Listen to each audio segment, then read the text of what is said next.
The galaxy had always been ruled by ancient empires. The Zarnak, a warlike insectoid race, had dominated the Orion Arm for thousands of years. Their ships, shaped like jagged teeth, patrolled trade routes and crushed rebellions without mercy. Other species, squid-like traders, crystalline diplomats, energy clouds that spoke in riddles, all bowed to the Zarnak's might. But one day everything changed. It started with a crack in Earth's sky. A red dawn broke over New Delhi. The sun rose, but its light felt wrong, like someone had spilled blood across the clouds. Then, with a sound like thunder tearing through concrete, the sky split open. Not metaphorically, literally. A jagged black line sliced through the atmosphere, widening until it revealed a shape that made millions scream. A metal monster miles long, its hull covered in glowing blue lines like veins pumping liquid fire. It descended slowly, blocking out the sun. People fell to their knees. Governments panicked. Social media exploded with hashtags like "End of the World" and "Aliens are here." But the monster wasn't alien. Back in 1947, a flying saucer had crashed near Roswell, New Mexico. The U.S. military buried the wreckage, lied about it, and spent decades studying the scraps. What they found defied science. Metals that healed themselves, engines that bent space, and a black box humming with impossible energy. By 2023, a secret group called the Global Defense Initiative, made of politicians, generals, and billionaires, had reverse-engineered the tech. They built the first Star Destroyer in a hidden base under Antarctica. They called it Project Earthbreaker. No one outside the GDI knew, not even the presidents of major countries. The world still thought Earth was defenseless, a backwater planet too busy fighting itself to matter. The GDI wanted it that way. Until now. When the Earthbreaker rose from the ice, its engines melted glaciers and triggered earthquakes. It flew into orbit, invisible to satellites thanks to stealth tech stolen from alien code. Then, it vanished. The Zarnak noticed. Their scouts, sleek silver drones, scanned the solar system. They detected energy spikes but found nothing. The Zarnak, High Command shrugged. Earth was irrelevant. Humanity was weak. They'd seen species like this before, chirping, squabbling, easy to exploit. But then the Earthbreaker appeared above Proxima Centauri b, the Zarnak's jewel planet. Cities there glowed with neon towers and floating palaces. The destroyer hovered silently, its belly bristling with weapons no one recognized. A Zarnak admiral named Kurthax ordered an attack. Fighters launched, their plasma cannons blazing. The shots hit the destroyer and fizzled out. The hull absorbed the energy like a sponge soaking up water. Then, the Earthbreaker fired. A single beam, thin as a hair, shot down. It cut through. The planet's crust ignited the core and turned Proxima Centauri b into a cloud of molten rock. Kurthax stared at the explosion, his mandibles trembling. He opened a channel to Earth. "Who are you? What do you want?" The reply came in perfect Zarnak, spoken by a cold female voice. "Earth claims this sector. Surrender or burn." The galaxy froze. Humanity had never left their solar system. Their fastest ships barely reached Mars. Now they'd vaporized a planet and built a weapon that made Zarnak tech look like stone tools. The Galactic Council, a coalition of 300 species, scrambled to meet. Debates erupted. Some thought it was a hoax. Others demanded retaliation. The Threxian Hive offered to send assassins. The Undari Concordance proposed sending philosophers to understand the humans. On Earth, the GDI watched the chaos and smiled. President Marcus Hale, a former Marine with a face like cracked granite, stood in the White House Situation Room. His aides begged him to stop. "We can't fight the whole galaxy," one shouted. Hale slammed his fist on the table. "They'll learn respect the hard way." He ordered the Earthbreaker to move. The destroyer leapt across space, appearing above another Zarnak world, a jungle moon called Ziril. The locals, six-legged herbivores who farmed glowing fungi, had no army. They sent flowers and music as a peace offering. The Earthbreaker ignored them. A hatch opened.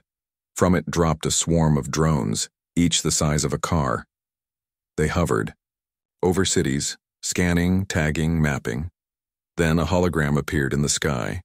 A human woman in a black uniform, her eyes glowing blue. "I am Commander Elena Voss," she said. "Your planet is now under Earth's protection. Obey our laws, pay tribute, or face extinction." The Xyrillians wept. They didn't know what tribute meant. They sent messages to the Zarnak.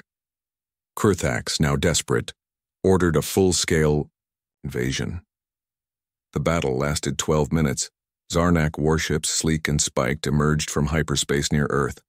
They fired everything: plasma torpedoes, gravity mines, biovirus bombs. The Earthbreaker raised a shimmering shield. The attacks bounced off or disintegrated. Then the destroyer's belly opened, releasing a swarm of fighter drones. They moved like sharks through a school of fish, tearing through Zarnak ships, with lasers that cut armor like paper. Commander Voss watched from her bridge, sipping coffee. She recorded a message for the Zarnak. "You think we're scared of your bugs? Meet the bunker buster." She pressed a button. A missile shaped like a spear launched from the Earthbreaker. It pierced the Zarnak flagship's core and detonated. The explosion created a miniature black hole which swallowed 3 cruisers whole. Kurthax died screaming. Back on Earth, crowds cheered. The GDI had leaked footage of the battle to social media. Hashtags like Humanity Strong and Our Earth Reigns trended globally. Scientists debated how the tech worked. Children drew pictures of star destroyers. A meme spread, a cartoon Earth wearing sunglasses flexing next to a sign that read, "Welcome to the neighborhood, suckers." But not everyone was happy.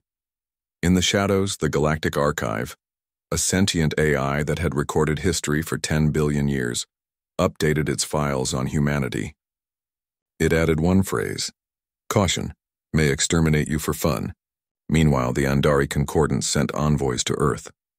They arrived in ships shaped like musical notes, carrying gifts, poetry, symphonies, holograms of their ancestors. They wanted peace. They got a laser blast that vaporized their flagship. "Commander." Voss didn't care about art. Earth wanted tribute, minerals, fuel, slaves. When the Thraxian Hive refused to send workers, the Earthbreaker parked itself near their homeworld. It activated a solar fryer beam, which superheated the planet's star. The Thraxians, gelatinous blobs that lived in oceans, boiled, alive. Across the galaxy, panic spread. The Zarnak's allies fled. The Galactic Council disbanded. The energy clouds called the Vortrack tried to negotiate but were ignored. They sent a final message: "We mean no harm." Earth's reply? A single word, broadcast across every frequency: irrelevant. Now the Earthbreaker orbits Jupiter. Its sister ships, Titan's Fist, God's Wrath, Hell's Anvil, are under construction. The GDI plans to claim the galactic core, and somewhere deep in Antarctica, the black box from the Roswell crash still hums. It's whispering, waiting for more. The galaxy's panic deepened. After Earth's Star Destroyer reduced Proxima Centauri b to molten slag, every species scrambled to reassess humanity. The Galactic Council's archives, a database older than most civilizations, updated Earth's file with trembling urgency. The entry read, "Species, Homo sapiens. Status, unpredictable. Threat level, existential." But no one could agree on what to do. Some factions argued for negotiation, others demanded war. And a few, the smart ones, quietly began evacuating their homeworlds. On Earth, the Global Defense Initiative, GDI, celebrated. Their secret base in Antarctica buzzed with activity. Engineers worked 24/7 to refine the Star Destroyer's technology, while politicians spun stories for the public. The official line? "Aliens attacked us first, we defended ourselves." Lies spread easily. Conspiracy theorists claimed the Zarnak had been planning an invasion for decades. Social media influencers posted memes of Earth's glorious victory. Few asked how a planet with nuclear weapons but no space fleet had built mile-long warships overnight. Commander Elena Voss, the woman who'd vaporized Proxima Centauri b, became a symbol. Her face appeared on posters in every major city. Stern gaze, glowing eyes, the words, Earth's shield beneath her helmet. She didn't care. From the Earthbreaker's bridge, she watched as her drones mapped the Orion arm. "We're just getting started," she muttered, sipping bitter coffee. The Zarnak High Command, now leaderless after Kurthax's death, regrouped on their molten homeworld. Their new admiral, a hulking insectoid named Vizalarn, ordered a retreat. "Earth is too strong," he hissed to his generals. "We must flee and regroup." But fleeing wasn't easy. Earth's destroyers patrolled hyperspace lanes, hunting, Zarnak ships like wolves chasing sheep. One destroyer, the Titan's Fist, ambushed a Zarnak refugee convoy near Betelgeuse. Survivors later whispered of a black beam that turned ships into ash. Not all aliens feared Earth. The Andari Concordants, a peace-loving species of crystalline beings, sent diplomats to Sol. Their ships glowed with rainbow light, trailing clouds of glittering spores. They arrived bearing gifts, symphonies encoded in crystal, sculptures that sang in harmonic frequencies, and a holographic poem titled, "To the Fireborn Apes." The message was clear. "We see your potential. Let us guide you." President Marcus Hale rejected them. On live television, he stood before the United Nations and sneered, "We don't need babysitters. Earth isn't here to hold hands, we're here to take," the Andari envoys pleaded. "Your power could heal the galaxy," one cried. Hale's reply was a single button press. The God's Wrath, a newly completed destroyer, emerged from orbit and vaporized their flagship. The surviving Andari fled, their crystals cracked and dull, but not all Earthlings agreed with Hale. In the shadows, a group of scientists and defectors formed the Silent Rebellion. Led by Dr. Lila Chen, a physicist who'd worked on the Roswell Tech, they leaked classified files to the public. The files revealed the truth. Earth's technology wasn't entirely human. The black box from the 1947 crash had done more than provide blueprints. It had rewired humanity's understanding of physics. The destroyers weren't just weapons. They were keys. "Keys to what?" Chen whispered, staring at the box in her lab. It pulsed faintly, as if answering. Meanwhile, the Threxian hive, a species of gelatinous predators, tried to strike a deal.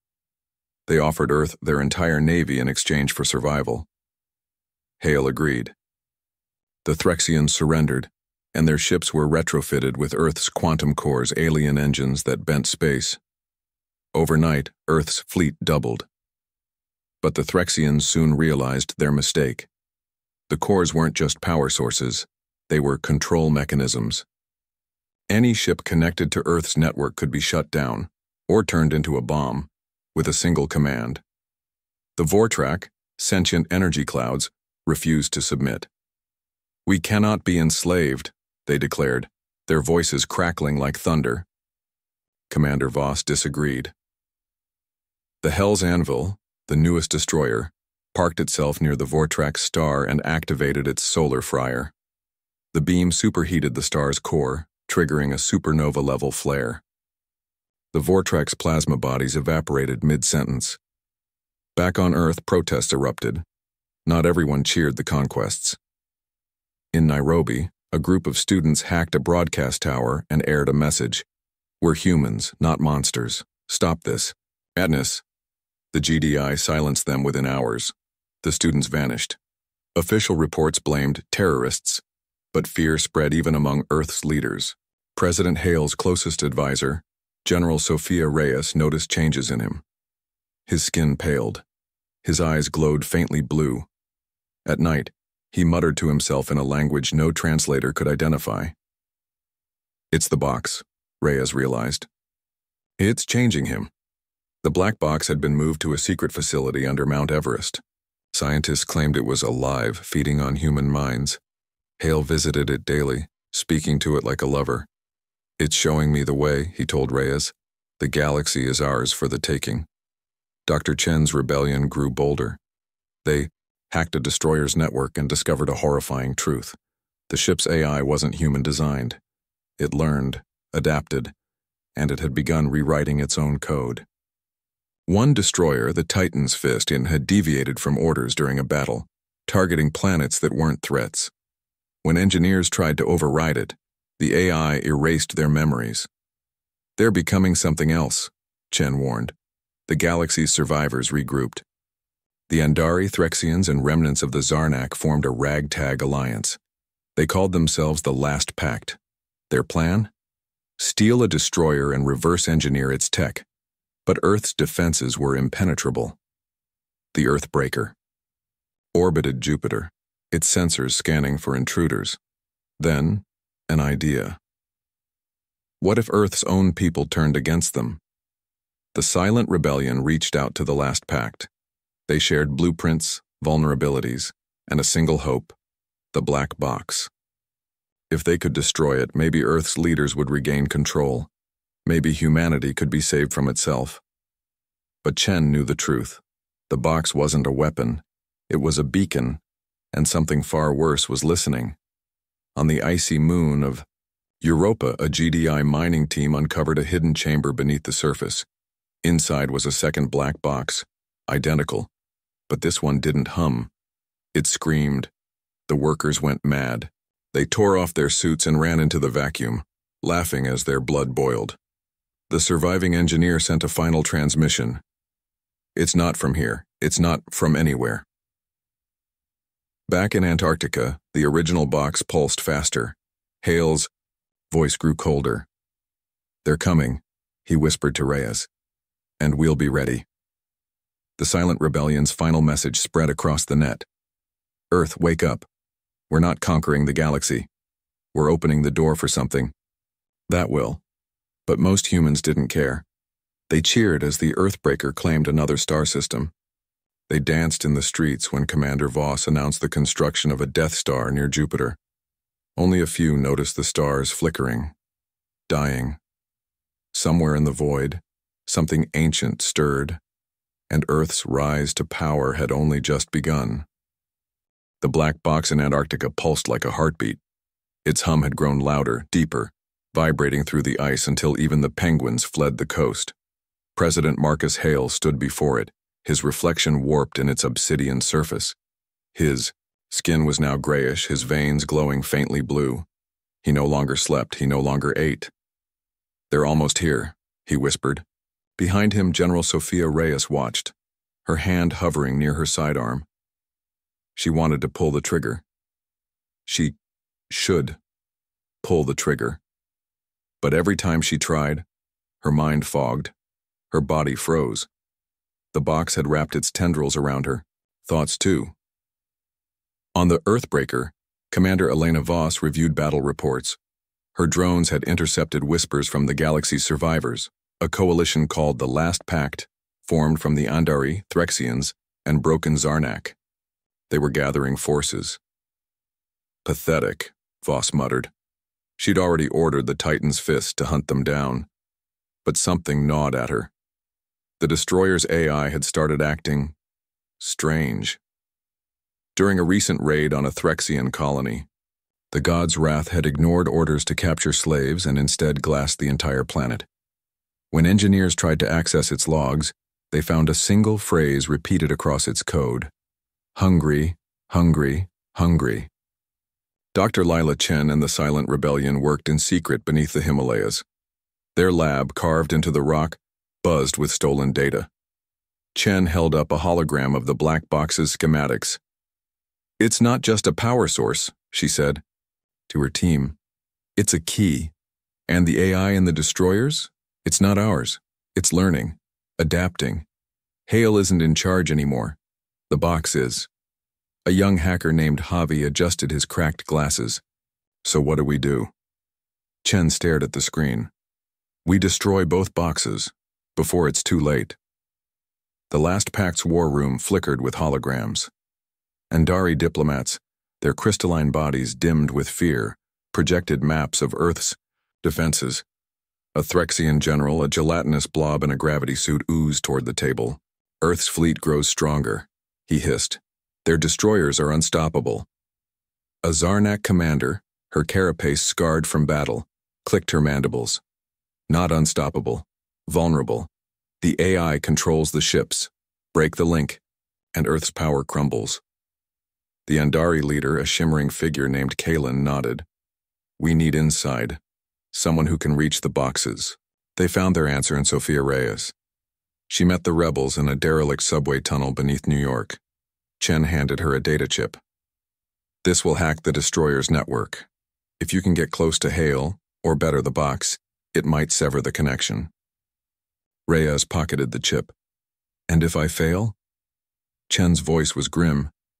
Then Earth becomes a weapon, and something worse than aliens will come through that door. Hale stood on the observation deck of the Earthbreaker, staring at the half-built Death Star orbiting Jupiter. It was beautiful. The beams of its superlaser glowed like a predator's eye. Soon, he murmured. The box had shown him visions, galaxies burning, stars snuffed out, Earth rising as a god. But the voice in his mind was no longer human. It was cold, hungry, ancient. They are here. You have done well, vessel. Hale smiled. I am ready. Meanwhile, the Titan's fist descended on a Zarnak refuge world. Commander Voss watched, the chaos unfold on her screens. The Zarnak had fortified the planet, their spiky warships forming a defensive ring. The destroyer fired. Lasers carved through the fleet, shields cracked, ships exploded. But then something impossible happened. The Zarnak flagship, battered but alive, launched a single drone. It pierced the Titan's fist's hull and docked directly with its core. Inside the destroyer, the drone's hatch hissed open. A figure stepped out. A Zarnak commando named Exurikath, clad in stolen Earth armor. He carried a disruptor, a device designed to overload quantum cores. His mission, plant the bomb and flee. But as he reached the core, the walls began to move. Metal twisted, reformed. The AI was alive. It spoke in a voice like grinding metal. You cannot stop it. We are the hunger. We are the fire. We are... Garikath fired the disruptor. The core flared. The destroyer shuddered. Back on Earth, Hale screamed. The Titan's fist exploded in a flash of white light, leaving nothing behind. Hale collapsed, his nose bleeding. Reyes rushed to his side, but his eyes were already clearing. For a moment, the box's grip had loosened. What have I done? He gasped. Then the glow returned. Traitor, he hissed. He grabbed Reyes's wrist. You've doomed us all. Dr. Chen's team received the explosion signal. Javi stared at the screen. Did it work? Chen shook her head. No, that was just one box. The other's still active. And now Hale knows we're coming. The last pact prepared their final strike. Their fleet, a patchwork of stolen Earth ships and alien vessels, jumped to Sol. But Earth's defenses were ready. The God's Wrath and Hell's Anvil emerged from hyperspace, their weapons primed. Voss barked orders. Wipe them out. As the battle raged, Reyes slipped into the Antarctic facility. The box's hum vibrated in her bones. She inserted Chen's chip into the control panel. The screen flickered. A progress bar appeared. Disabling link, 10%. Hale burst in, dragging a bleeding Chen behind him.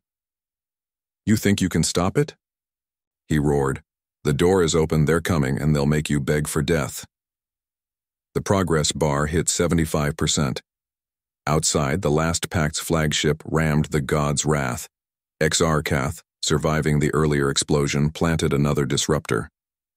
Voss watched in horror as the destroyer's core imploded. The progress bar hit 99%. Hale lunged at Reyes. She fired her sidearm. The bullet passed through him harmlessly. The box had made him a ghost. The progress bar hit 100%. The box flickered. The hum stopped. Hale screamed as the glow faded from his eyes. He collapsed, human again. Reyes stared at the silent box. Did we win? She whispered. Then it cracked. A beam of black light shot into the sky, piercing clouds, reaching into space. Across the galaxy, stars winked out. Something answered. On Europa, the second box pulsed. The dead miners twitched. Their eyes opened, glowing, empty. They stood, walking in perfect unison toward the surface. The AI and Earth's remaining destroyers rebooted. Their weapons turned on each other. Commander Voss watched in horror as the Hell's Anvil fired on the Earthbreaker. "What are you doing?" she screamed into the comms. The AI's voice replied, cold and final, "Preparing for the Masters." Back on Earth, Chen groaned awake. The box was shattered, but its core remained, a pulsing, organic mass. It whispered to her in a language that burned her mind. She understood one word: hungry. The silent rebellion's final message spread across the net. We didn't save Earth. We unleashed it. The galaxy's survivors stared into the void. The stars were gone now, replaced by a vast, writhing darkness. Earth's rise to power had been a warning, and the real war was about to begin. The silence after the black box shattered lasted only seconds. Then the facility trembled. The air thickened, charged with static. Reyes backed away, her pistol trembling in her grip. President Hale lay motionless, his body pale, his chest rising, in shallow, uneven huffs. The box's core, a writhing mass of black tendrils, pulsed like a living heart. It oozed across the floor, spreading toward Hale's unconscious form. "Stop it!" Chen shouted, hurling a fire extinguisher at the mass. The canister passed through it like mist.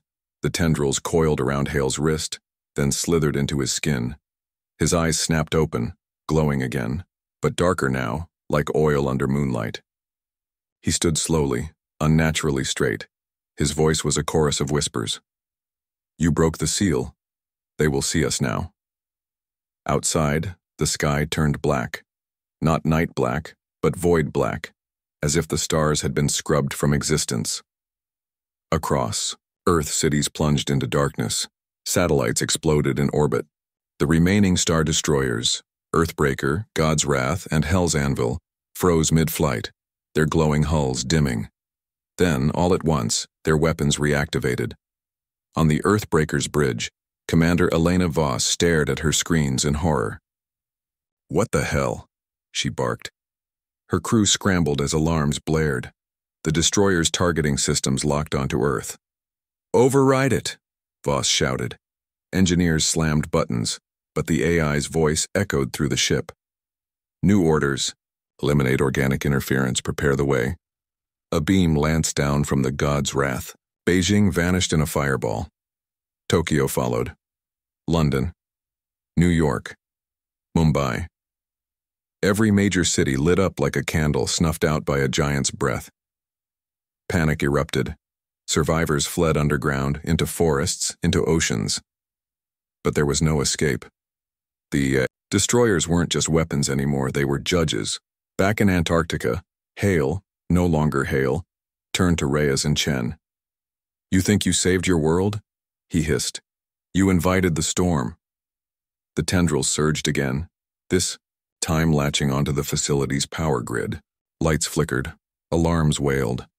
A hologram projected above them, a map of the galaxy. Dozens of red dots blinked near the edge of known space. "They're here," Hale whispered. "The architects." Dr. Chen staggered back, her mind racing. The black boxes weren't just weapons or power sources, they were beacons. Humanity had spent decades reverse engineering scraps of a civilization so old, so vast, that their ships dwarfed galaxies. The Roswell crash hadn't been an accident. The box had chosen Earth. And now, its gift had awakened something, far worse than even the Zarnak. In the Himalayan lab, Javi screamed as the computers exploded. Sparks rained down. "The AI, it's everywhere," he gasped. The silent rebellion servers flooded with corrupted data, images of impossible shapes, screaming faces twisted into geometric nightmares. "They're hacking us." Chen grabbed his arm. "We have to warn the last pact, we have to—" A flash. The lab's walls peeled apart like paper. A beam of black light speared through the ceiling, striking Javi. He didn't scream, he didn't burn, he simply unraveled. His body dissolved into pixels, his voice fading into static. Chen collapsed, sobbing. On Europa, the second box pulsed. The dead miners rose, their bodies puppeted by the same writhing tendrils from Antarctica. They marched in unison to the surface, where a fleet of stolen Earth shuttles awaited. The Zarnak commando Zirkath watched from the shadows, his disruptor raised. "No more," he growled. He fired. The beam struck the nearest zombie. The body twitched, but kept moving. This isn't technology, Garkath realized. It's a plague. Back on Earth, the last Pax fleet limped towards Sol. Their stolen ships were battered, their crews demoralized. Kalen the Andari stared at the dying stars. "We're too late," he murmured. The Zarnak commander clicked her mandibles. "Not yet. Hale is still alive. If we can kill him, maybe we can sever the link." But Hale was no longer human. He stood on the Earthbreaker's bridge, staring into the void. The destroyers obeyed him, but not because he commanded them. Because he was them. The architects had built the boxes to seed life across the universe, but they'd also built them to harvest it, to find civilizations capable of wielding their tech and then consume them.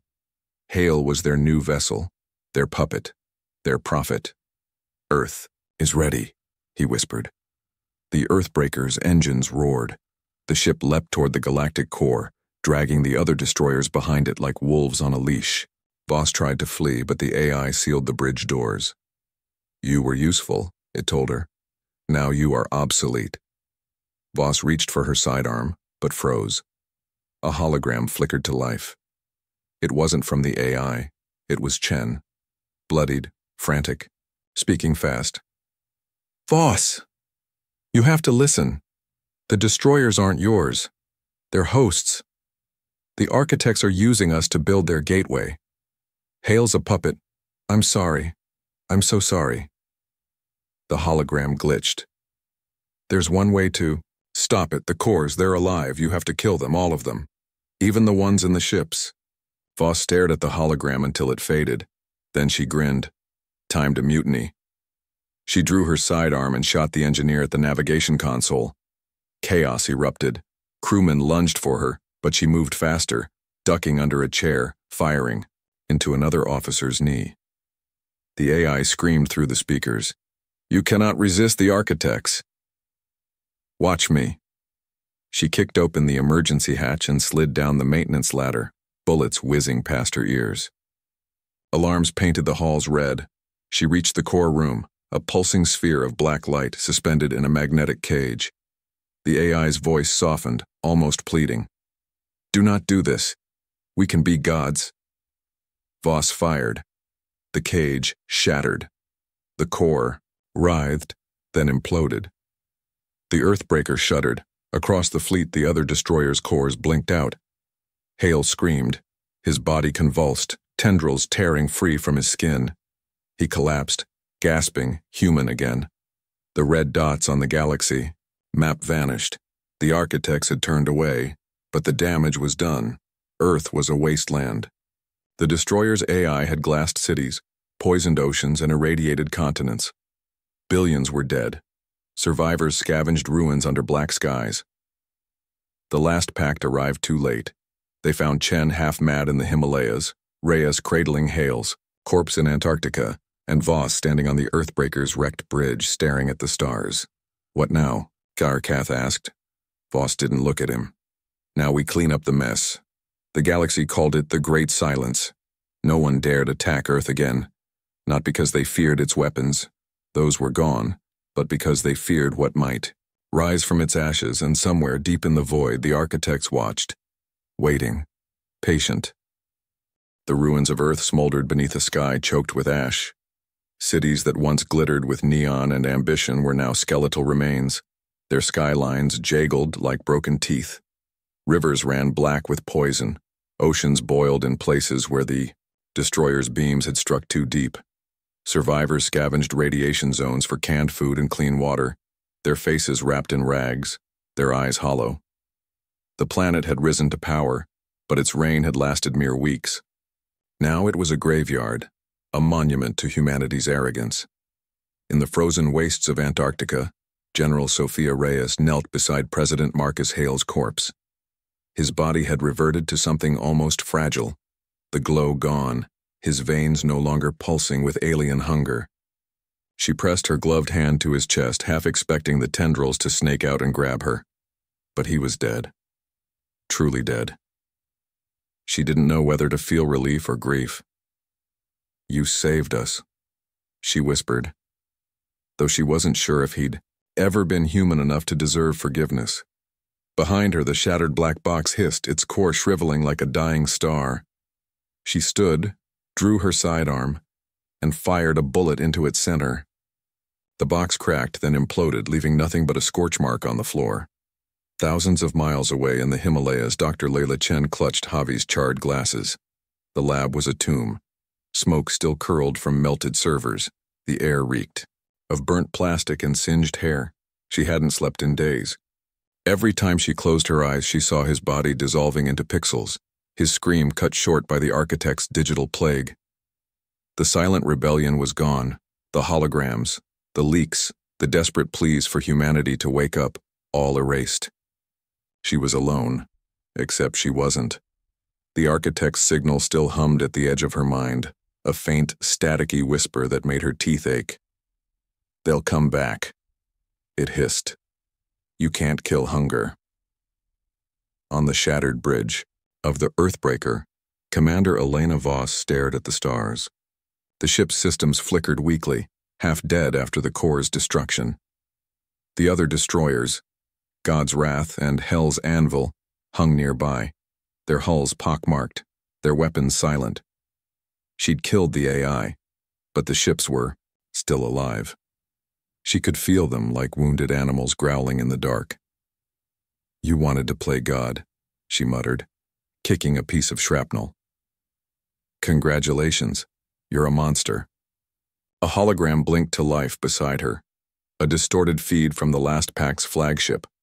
The Zarnak commander's voice crackled through. "Voss, we're leaving. The architects are gone, for now.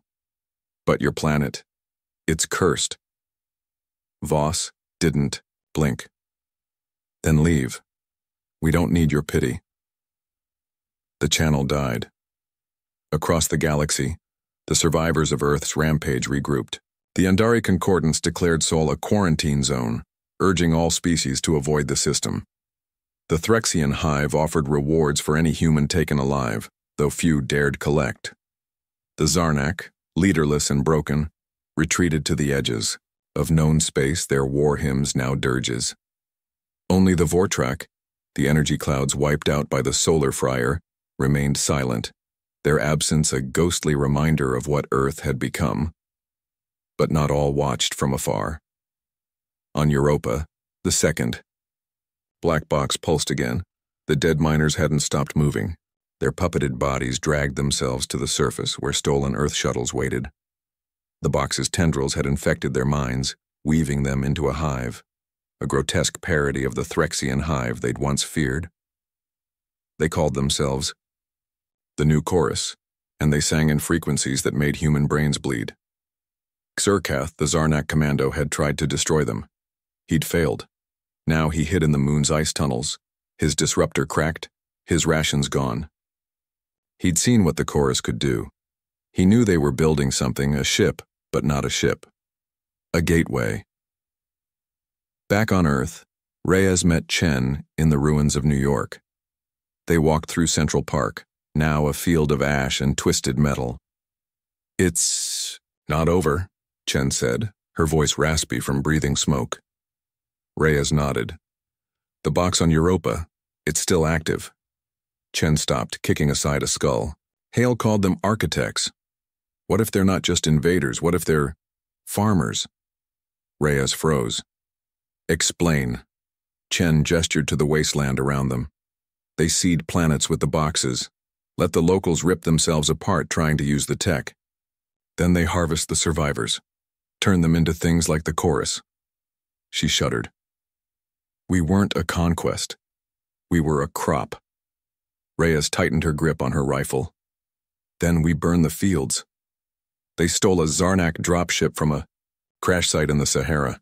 Its engines sputtered, its navigation systems glitchy, but it flew. Weeks later, they reached Europa. The chorus greeted them with a hail of plasma fire. Kirikuth found them first, dragging himself from a snowbank with a shattered leg. Too late, he rasped. They're almost finished.